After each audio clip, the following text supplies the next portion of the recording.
Hello everyone, my name is Shreya Sinha and today I will be discussing you about what was my experience after clearing CPSAT exam, which is Certified Professionals in Selenium Automation Testing.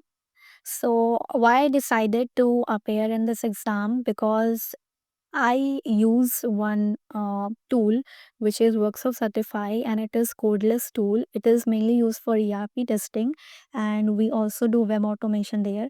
But I wanted to explore more tools and I have huge interest in Python from since like 2021.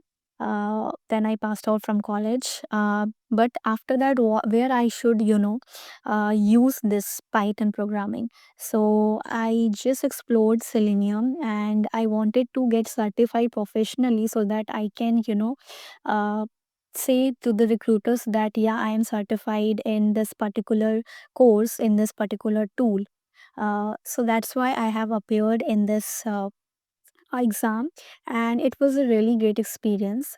Before appearing in this exam, you really have to practice a lot Python plus PyTest plus Selenium because you should know how to create a framework first so that you can excel in web automation, right? And yeah, apart from that, I think practice makes a person perfect. And I truly believe in that because that's what helped me in clearing this exam. I have scored more than 75% in this exam. And you can just go to Agile Testing Alliance website and you can just, register for the exam. But before that, you have to practice a lot. Uh, After gaining a sense of confidence that yes, you are ready to appear for this exam, you can definitely go for it, register it, and yeah. And people ask me what are your next plans after clearing this. I am preparing for CPSAT advanced level as well because I don't want to stop here.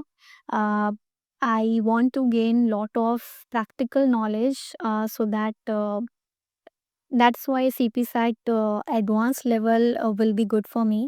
And currently, I'm exploring that, and I will soon love to, appear for that exam as well and clear it so that my resume will, you know, stand out in front of a lot of candidates out there. So yeah, thank you again, Agile Testing Alliance. I truly appreciate the way you appreciate all the participants, and thank you so much.